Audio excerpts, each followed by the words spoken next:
இந்த சித்த ரகசியங்களும் சித்த வித்தைகளும் நமக்கு எதையோ ஒன்று சொல்லி கொடுக்குது. அதை இப்போ நடப்பு காலத்துக்கு பொருத்தி நம்ம தவறாக புரிஞ்சுக்கிட்டு இருக்கோம் அப்படிங்கிறது தான் உண்மை. மரண காலம் வரைக்கும் மருந்துகள் மருத்துவ முறையே இல்லாமல் ஆரோக்கியமாக வாழ்வதற்கும் மன ரீதியான ஆரோக்கியமான வாழ்க்கையை வாழ்வதற்கும் சப்போர்ட் பண்ணி கொடுக்குற கலாச்சாரம் நம்ம கலாச்சாரம். அப்படிப்பட்ட கலாச்சாரம் தவறான வழியில் நமக்கு வழிகாட்டுமா? பிணி, மூப்பு, சாக்காடு, நரை, திரை இதெல்லாம் உனக்கு வரும், இப்படி செய்கிறது ஒரு பெரிய பாவம் இல்லையா?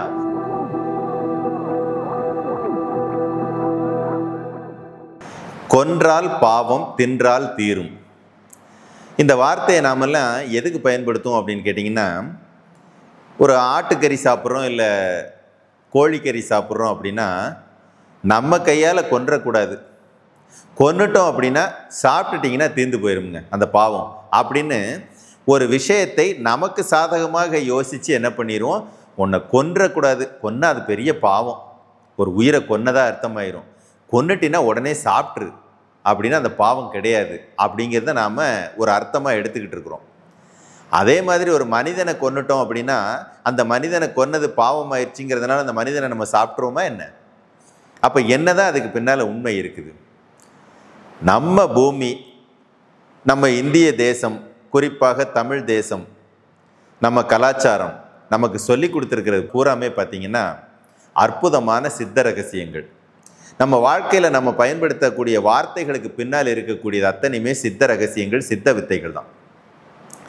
இந்த சித்த ரகசியங்களும் சித்த வித்தைகளும் நமக்கு எதையோ ஒன்று சொல்லி கொடுக்குது. அதை இப்போ நடப்பு காலத்துக்கு பொருத்தி நம்ம தவறாக புரிஞ்சுக்கிட்டு இருக்கோம் அப்படிங்கிறது தான் உண்மை.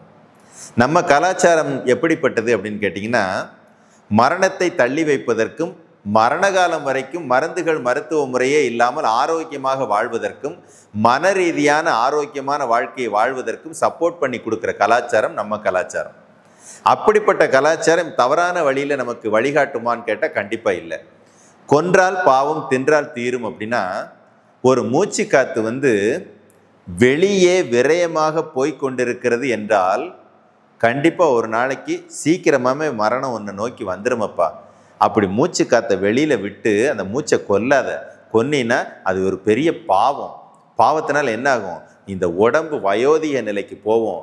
பிணி, மூப்பு, சாக்காடு, நரை, திரை இதெல்லாம் உனக்கு வரும். இப்படி செய்கிறது ஒரு பெரிய பாவம் இல்லையா? உனக்காக உருவாக்குன இந்த உடம்பை, உனக்காக கொடுத்த இந்த பொக்கிஷத்தை நீ அப்படியே அந்த படைப்பாளிக்கு திருப்பி கொடுக்க வேண்டாமா? நீ சுவாசிக்கிற காற்றை வெளியில் வீணாக்கி அந்த உடம்பை நரைக்க வச்சு, திரைக்க வச்சு, பிணி வர வச்சு, மூப்பு வர வச்சு கடைசியில் இறந்து போயிறியே, அது எவ்வளோ பெரிய பாவம் தெரியுமா? அப்போ மூச்சு காற்றை வெளியில் விட்டுறதுக்கு பேர் என்ன சொல்கிறாங்க? மூச்சை கொல்ற, அந்த மூச்சை இறுக்கி பிடிச்சி சாகடிக்கிற. அப்படி செய்யாத. தின்று அப்படின்னு என்ன அர்த்தம்? அதை உள்ளேயே விட்டுரு, உள்ளேயே அதை சுழல விடு, உள்ளேயே அதனுடைய அந்த ஆற்றலை உள்ளேயே வச்சுக்கோ, வெளியில் விட்டுறாத அப்படின்னு சொல்லிட்டு என்ன பண்ணுறாங்க? மூச்சு காத்தை விரயம் செய்வதை விட உள்ளேயே இயக்க தெரிஞ்சுக்கோ. இருக்கக்கூடிய வாயுக்கள் அத்தனை பிராணனில் இருந்து தனஞ்சயன் வரைக்கும், முக்கியன், வைரவன், பிரபஞ்சனன், அந்தர்யாமி, ஈசானன், இந்த காற்றுகள் வெளி உலகத்தோடு தொடர்பு வச்சு வெளி உலகத்தோடு செயல்பட்டு தன்னுடைய இயக்க சக்தியை இழந்து விடாமல் உள்ளேயே வச்சுக்கோ. உள்ளேயே வச்சு உள்முகமாக பயணப்பட வச்சு உள்முகமாக அதனுடைய ஆரோக்கியத்தை பெருக வச்சு நீண்ட நெடுங்காலம் வாழ்வதற்காக பயன்படுத்திக்கோ. அதனால தான் என்ன சொன்னாங்க? மூச்சை வெளியே விட்டு கொல்லாதே, பாவச் செயலை செய்யாதே, இந்த தேகத்தை நசிப்பிக்காதே. பதிலாக மூச்சை உள்ளே விட்டு செயல்பட விடு. உள்ளே உள்ள ஒவ்வொரு அணுக்களையும், ஒவ்வொரு செல்களையும், ஒவ்வொரு திசுக்களையும், ஒவ்வொரு உறுப்புகளையும் அதனுடைய ஆரோக்கியம் கெடாமல், அதனுடைய இளமை கெடாமல் அதை பாதுகாப்பாக வச்சுக்கிட்டேன்னா உனக்கு நீண்ட நெடுங்காலம் இந்த உடலானது வயோதிகமே வராமல் குமர பருவத்துடன் ஆரோக்கியம் குறையாமல் கல்ப தேகத்துடன் நீண்ட நெடுங்காலம் இந்த பிரபஞ்சத்தில் வாழ முடியும்.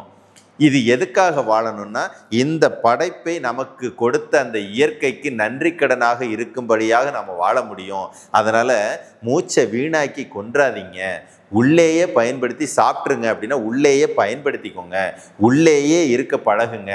அதை எப்படி செய்ய வேண்டுங்கிறத பழகி அந்த மூச்சு காற்றை விரயம் பண்ணாமல் இருந்துட்டிங்கன்னா இந்த படைப்பாளிக்கு நன்றி செலுத்துகிற மாதிரி ஆகுங்கிறதுக்கு தான் அந்த வார்த்தையை சொன்னாங்களே ஒழிய, நம்ம கலாச்சாரத்தினுடைய பெருமையே அதுதான். அந்த பெருமைக்கு பின்னால் இருக்கக்கூடிய உண்மையை நாம் தெரிஞ்சுக்கிறதோடு மட்டும் இல்லாமல் நம்முடைய அடுத்த தலைமுறைக்கு கொண்டு போய் சேர்க்கணும். இல்லை அப்படின்னா தவறான புரிதல்களோடு நாம் எங்கே போய் நிற்போம்னா, ஆட்டை வெட்டி கொன்னாச்சு, ஐயையோ கொன்னுட்டமே, இது பெரிய பாவமாச்சு அப்படின்னு நினச்சி என்ன பண்ணுவோம், உடனே கறியை வச்சு சமைச்சு சாப்பிட்ரு, பாவம் தீந்துருச்சு அப்படிங்கிற தவறான சிந்தனைக்கு போவோம்.